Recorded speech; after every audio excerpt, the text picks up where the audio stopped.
नमस्कार दोस्तों, मैं लेखराज आज अपने YouTube चैनल लेखराज आर के अशोक में आपका स्वागत करता हूं। दोस्तों, आज जिस विषय में बात करूंगा वो बहुत ही संवेदनशील मुद्दा है, इसलिए वीडियो को पूरा देखें, चैनल को सब्सक्राइब करें और दोस्तों के साथ शेयर करें तथा वीडियो पसंद आए तो इसे लाइक भी जरूर करें। वीडियो को शुरू करने से पहले बता दूं कि इस वीडियो का उद्देश्य सिर्फ एजुकेशनल यानी कि ज्ञानवर्धक और शिक्षा से संबंधित है। किसी की भावनाओं को आघात पहुंचाना हमारा उद्देश्य बिल्कुल भी नहीं है। तो चलो वीडियो शुरू करते हैं। हमारे भारत में अनेक जातियां और धर्म हैं। इन्हीं अनेक जातियों में से एक जाति है जिसको एक वर्ग अछूता मानता है। वैसे तो इस जाति के लोग देश विदेश और भारत के विभिन्न राज्यों में रहते हैं, लेकिन सबसे ज्यादा की जनसंख्या भारत के महाराष्ट्र में है।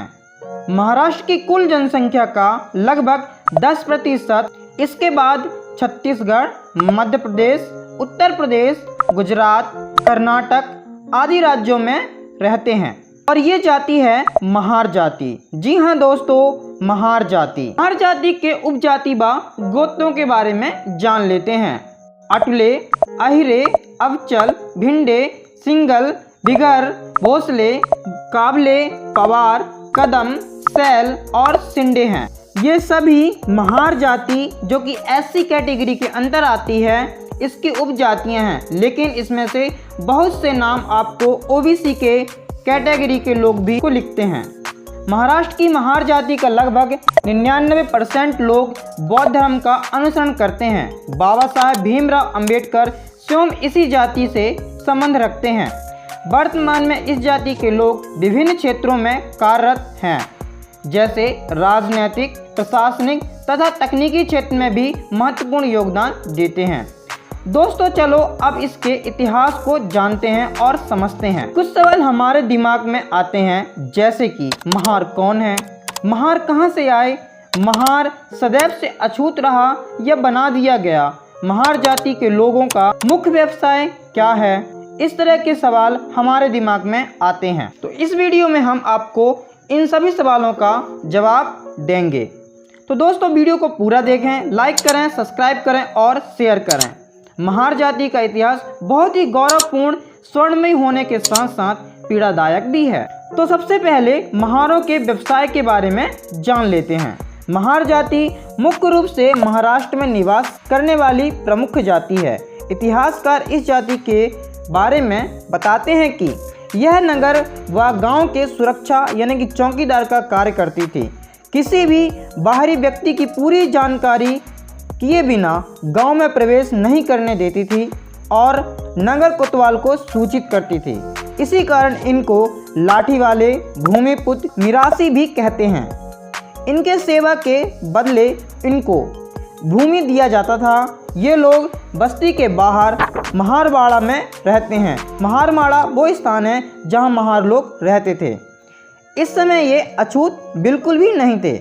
ऐसा माना जाता है कि महारों के अछूत बनने की यात्रा मुस्लिम आक्रमण के बाद 1191 में एक बहादुर योद्धा और वफादार सेवक अमृतनाथ महार ने महार समुदाय को बामन अधिकार वतन नाम का बामन अधिकार दिलाने के लिए ये बीदर के सुल्तान को पत्र दिया कि बामन अधिकारों के बदले में महारों को गांव की कुछ सेवा देनी पड़ी।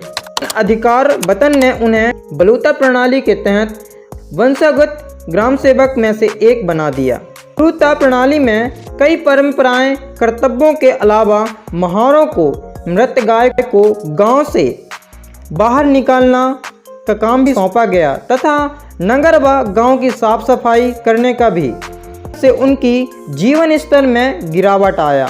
ये लोग मृत पशु जैसे मृतक गाय का मांस खाना शुरू कर दिया। मांस खाने पर सवाल किया गया तो भूखमरी और अकाल प्रमुख वजह बताए। इस प्रकार से महार जाति एक अछूत जाति बन गई। विदेशी विद्वान क्रिस्तोफ जाफ्लो महार जाति के लोगों की स्थिति के बारे में बताते हैं।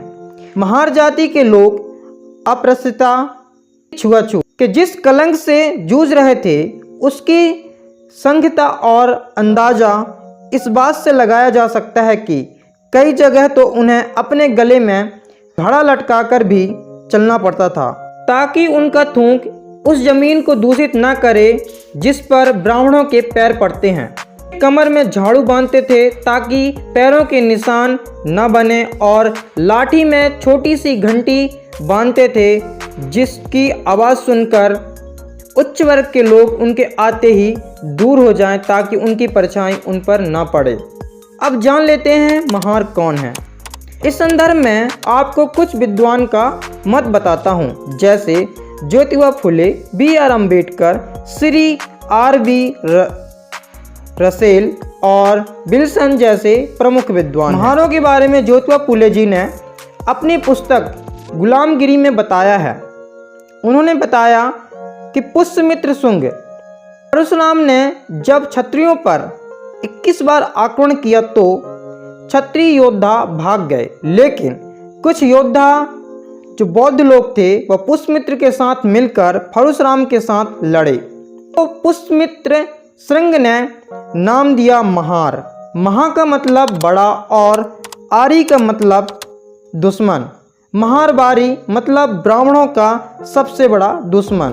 पुष्यमित्र श्रृंग के ने पहली बार उन्हें महारी कहा। इस तरह से ज्योतिबा फुले ने महार शब्द को परिभाषित किया है। श्री R.B. रसेल के अनुसार महाराष्ट्र के सबसे संभावित अर्थ है महारों का राष्ट्र, अर्थात महार राष्ट्र होना प्रतीत होता है। श्री विल्सन के अनुसार महाराष्ट्र महारों का देश है और महार एक जनजाति अर्थात आदिवासी या मूल निवासी श्री विल्सन ने कहा है। लेकिन बाबा साहेब अम्बेडकर ने श्री विल्सन के दोनों तर्कों को उचित नहीं मानते। उन्होंने अपनी पुस्तक में इसकी वजह बताई है। अम्बेडकर तर्क देते हैं कि इतिहास में चमार और मंध का जिक्र मिलता है लेकिन महार समुदाय का नहीं। बौद्ध ग्रंथ और मनुस्मृति में चमार समुदाय का जिक्र है लेकिन महारों का जिक्र नहीं।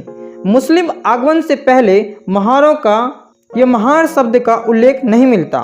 11वीं सदी की पुस्तक ज्ञानेश्वरी में प्रथम बार महार शब्द का उल्लेख मिलता है। इस तर्क के आधार पर अम्बेडकर महाराष्ट्र को महार देश कहने को उचित नहीं मानते। महारों को मूल निवासी अर्थात आदिवासी कहने पर अम्बेडकर तर्क देते हैं कि उनका पहला तर्क है महारों में मराठों की तरह कुल और कुल देवी देवताएं होते हैं तथा महारों और मराठों के कुल देवी देवता समान होते हैं। दूसरा तर्क देते हैं जहाँ भी मराठा पाए जाते हैं वहाँ महार भी पाए जाते हैं, जहाँ महार पाए जाते हैं वहाँ मराठा भी पाए जाते हैं, जहाँ मराठा नहीं होते वहाँ महार भी नहीं है।